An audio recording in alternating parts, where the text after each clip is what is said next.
My dear student, आज video के इस पार्ट में मैं आपको डिमांड पुल इन्फ्लेशन के बारे में बताने जा रही हूँ। डिमांड पुल इन्फ्लेशन, ये डिमांड पुल इन्फ्लेशन क्या है?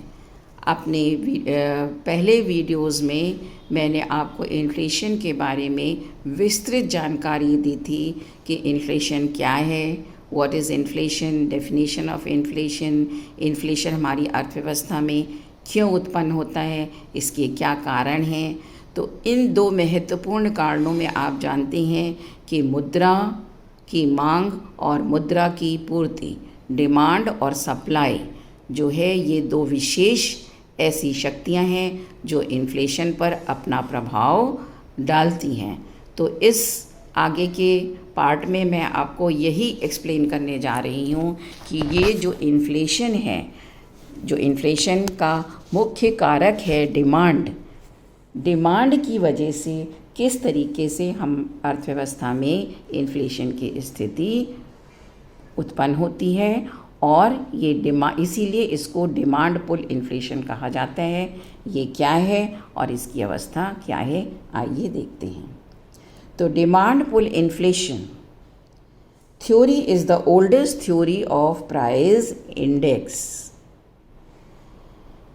According to the theory of inflation, refers to a situation in which aggregate demand at the existing price level for exceeds aggregate supply of goods and services. Inflation की सबसे सामान्य और विशेष रूप से आप ये समझ सकते हैं कि अर्थव्यवस्था में इन्फ्लेशन की स्थिति तभी उत्पन्न होती है जब डिमांड जो है वो अधिक हो जाती है और सप्लाई जो है उस डिमांड को पूरा करने में सक्षम नहीं होती है, जिसकी वजह से हमारे प्राइस लेवल जो हैं वो बढ़ते हैं। Such an inflation arise due to excessive demand, और ये जो इन्फ्लेशन की स्थिति हम अर्थव्यवस्था में देखते हैं, ये इन्फ्लेशन जो है एक्सेसिव डिमांड की वजह से हमारी अर्थव्यवस्था में उत्पन्न होता है। Before full employment, when aggregate demand increases there is increase in output. ये बात हमने पहले भी आपको स्पष्ट की थी कि पूर्ण रोजगार बिंदु के पहले यदि अर्थव्यवस्था में डिमांड इंक्रीज करती है तो आउटपुट को इंक्रीज किया जा सकता है, क्योंकि हमारे पास रोज़गार के साधन हैं। लोगों को हम रोज़गार दे के लेवल ऑफ प्रोडक्शन को बढ़ा सकते हैं, लेवल ऑफ प्रोडक्शन को हम बढ़ा सकते हैं।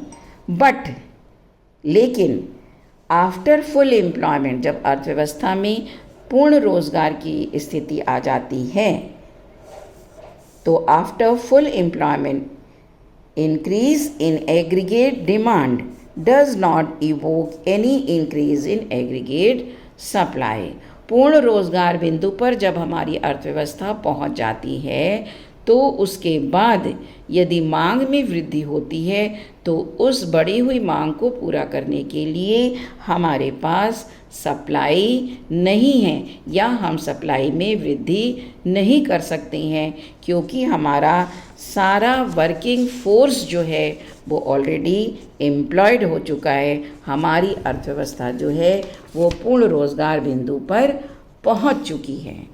तो इसका परिणाम देखिए क्या होता है। इसका परिणाम ये होता है अर्थव्यवस्था में कि जब डिमांड ज़्यादा है और कीमतें कम हैं तो प्राइस लेवल जो होते हैं वो ऑब्वियस सी बात है, डिमांड शक्ति और सप्लाई की शक्तियाँ जब आपस में इंटरैक्ट करती हैं, डिमांड हमारी ज़्यादा है, सप्लाई हमारी कम है, तो कीमतें हमारी बढ़ेंगी। और 10 In case of demand pull inflation, increase in aggregate demand is followed by increase in employment. However, increase in aggregate supply is less than aggregate demand, and thus imbalances causes price to rise. That means अगर full employment के पहले अर्थव्यवस्था में demand बढ़ती है किसी चीज़ की, तो उस डिमांड को पूरा करने के लिए हमारे पास वर्किंग फोर्स है, तो हम उस वर्किंग फोर्स के माध्यम से अर्थव्यवस्था में प्रोडक्शन लेवल को बढ़ा सकते हैं। तो ऐसी स्थिति में यदि डिमांड का परसेंटेज इंक्रीज रेट ज़्यादा है और सप्लाई का इंक्रीज रेट कम है, तो भी प्राइस लेवल बढ़ेंगे।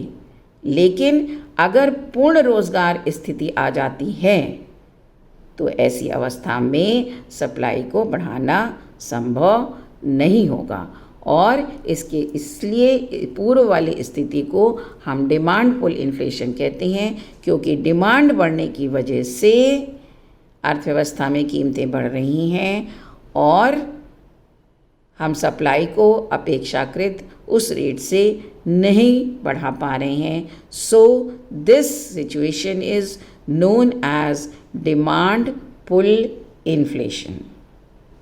फिर से आप समझ लीजिए, in other words, demand pull inflation theory holds that inflation is caused by an excess of demand relative to the available supply of goods and services at existing prices. तो इस concept को आई hope you all have understood very well. अब इसी explanation को हम आपको इस diagram के माध्यम से एक्सप्लेन करने जा रहे हैं, जो ये डायग्राम हमने आपके सामने प्रेजेंट किया है। आइए देखते हैं। डिमांड पुल इन्फ्लेशन जो है ये इस डायग्राम में एक्सप्रेस किया गया है। कैसे? फिगर में देखिए, output is shown on OX axis, this one OX axis. ये एक्सिस क्या बता रहे हैं? हमारी आउटपुट को शो कर रहा है। दिस एक्सिस इज आउटपुट को शो कर रहा है, and price level on OY axis, this is OY axis.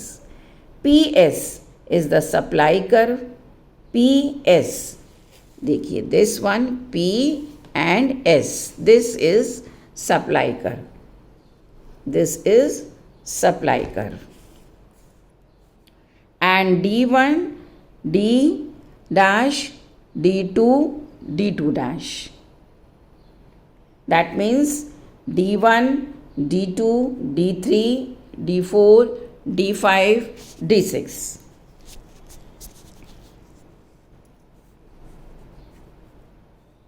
D1, D dash, D2, D2 dash, etc. are demand curve. Initially, demand curve is D1, D1. जो main हमारा demand curve है that is D1 and D1, and price level is OP. This is demand curve, price level is OP. When demand increases as shown by D2, demand जो है ये हमारी increase करती है और हमारा कर्व जो है वो यहाँ पे आ जाता है D2 curve. There is no increase in price, there is no increase in price. ये बनाने में थोड़ा सा ऐसे हो गया है, ये लगभग ऐसे बनेगा, यहाँ से यहाँ तक। इसको थोड़ा सा कर्व बनाने में ऐसे ले लीजिए, यहाँ से यहाँ तक। This is not, this is P।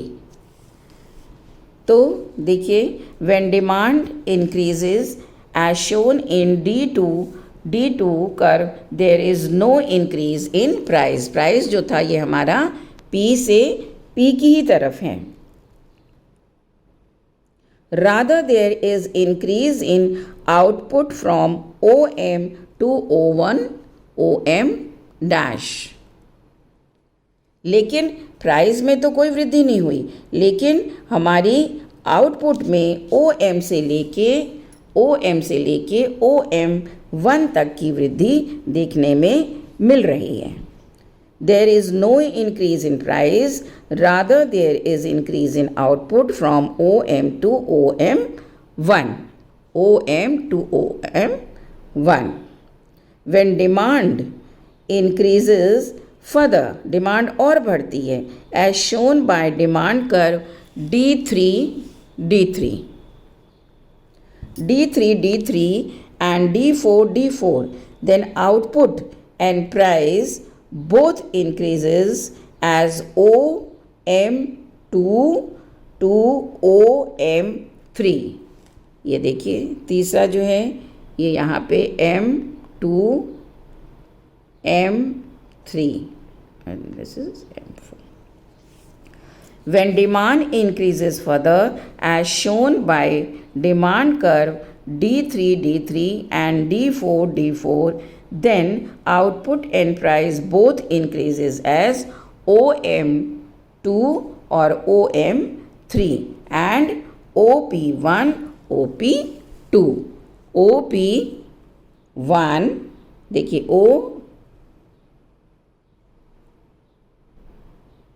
OP1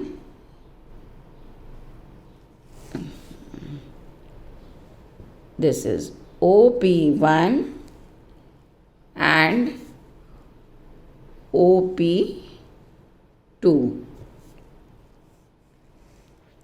and this is OP3 and OP4. When demand increases further as shown by demand curve D3 and D4, then output and price both increases as OM2 and OM3. OP1 and OP2 respectively. OP1 and OP2 respectively. OM4 output represent full employment situation. This is full employment situation.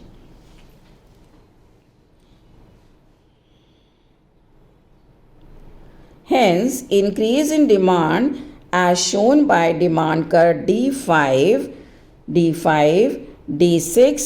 D6 leads to increase in price as shown by OP3 and OP4. Without there being any corresponding increase in supply. इस स्थिति में supply नहीं बढ़ पा रही है, supply हमारी वहीं की वहीं है क्योंकि अर्थव्यवस्था में फुल एम्प्लॉयमेंट की स्थिति आ चुकी है। इसलिए डिमांड के बढ़ने के साथ ही साथ सप्लाई नहीं बढ़ पा रही है। फिर से देख लीजिए, hence increase in demand as shown by demand का D5 and D6 leads to increase in price as shown by OP3 and OP4 without there being any corresponding increase in supply. That is why supply curve becomes parallel to OY axis after OM4.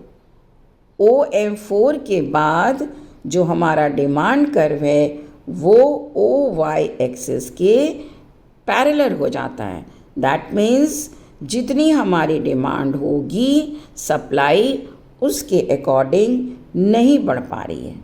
That is why supply curve becomes parallel to OY axis after OM4.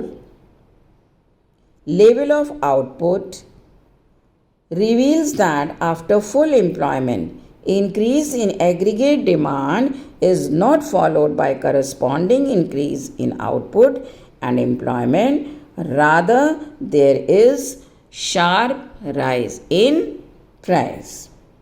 देखिए यहाँ पे ये चीज़ें स्पष्ट हो गई कि जैसे जैसे हमारी डिमांड बढ़ती जाएगी, शुरू में तो थोड़ी सप्लाई को हम बढ़ाने में सक्षम हैं। कब तक? जब तक कि अर्थव्यवस्था फुल एम्प्लॉयमेंट स्थिति में नहीं आ जाती। After the stage of full employment यदि मांग बढ़ती है तो सप्लाई नहीं बढ़ाई जा सकती, क्योंकि फुल एम्प्लॉयमेंट स्टेज आ गई है। हमारे सारा वर्किंग फोर्स जो है वो अर्थव्यवस्था में लग चुका है। ऐसी अवस्था में फुल एम्प्लॉयमेंट के बाद कीमतें जो हैं वो बढ़ेंगी, और इसीलिए हमारा जो ये कर्व है, ये दोनों ही कर्व एक दूसरे के पैरेलल हो जाते हैं। फुल एम्प्लॉयमेंट के बाद हम सप्लाई बढ़ाने की स्थिति में, या हमारी अर्थव्यवस्था जो है वो सप्लाई बढ़ाने की स्थिति में नहीं होती है। अब देखिए क्यों नहीं होती है। आपने देखा नहीं होती है, आपको हमने एक्सप्लेन किया कि आफ्टर अ सर्टेन स्टेज अगर डिमांड बढ़ती है तो एम्प्लॉयमेंट क्योंकि फुल स्टेज पे आ गया है, इसलिए हम सप्लाई को नहीं बढ़ा सकते हैं। तो यहाँ अब आपको हम कॉजेज़ बता रहे हैं। There are basically main 3 causes.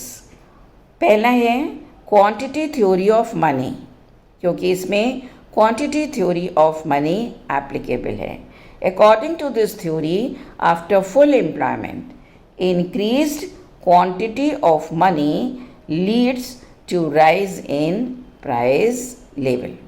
Quantity theory of money ये हमको बताती है कि फुल एम्प्लॉयमेंट के बाद यदि क्वांटिटी ऑफ मनी में वृद्धि होती है, दैट मीन्स डिमांड में वृद्धि होती है, that will lead to increase in price level. Quantity theory of money is defined as the sole cause of inflation. दूसरा पॉइंट है किन्सियन थ्योरी. देखिए किन्स क्या कह रहे हैं. According to Keynes, when aggregate demand exceeds aggregate supply, जब aggregate demand जो है सप्लाई से ज़्यादा हो जाती है, the price begin to rise. Simple law of demand follow करता है. Aggregate demand consist of consumption expenditure that is C and investment expenditure that is I.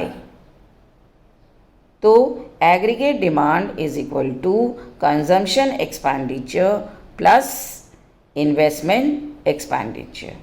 Hence, when consumption expenditure C or investment I or both increases, मतलब consumption expenditure भी बढ़े और investment भी बढ़े, there is a tendency for the price rise.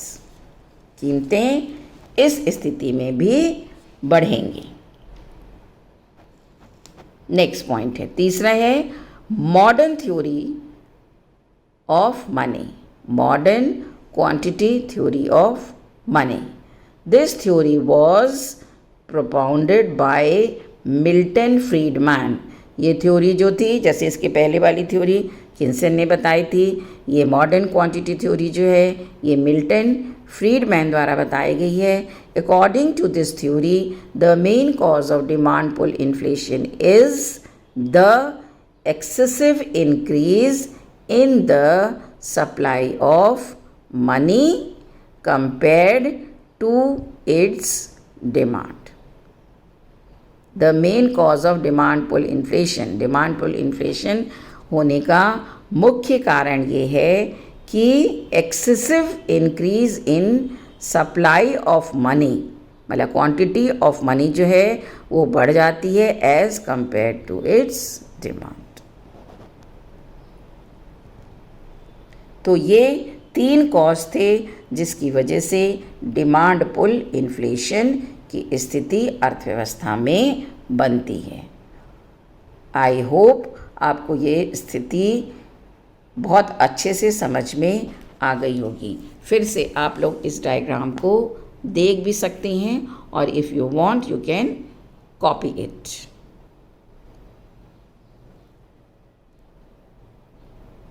इसको आप copy कर लीजिए और इस लेक्चर के माध्यम से इसको समझने का प्रयास करिए. I hope you will definitely understand the concept कि इन्फ्लेशन में डिमांड पुल इन्फ्लेशन जो है वो क्या है? What is demand pull inflation?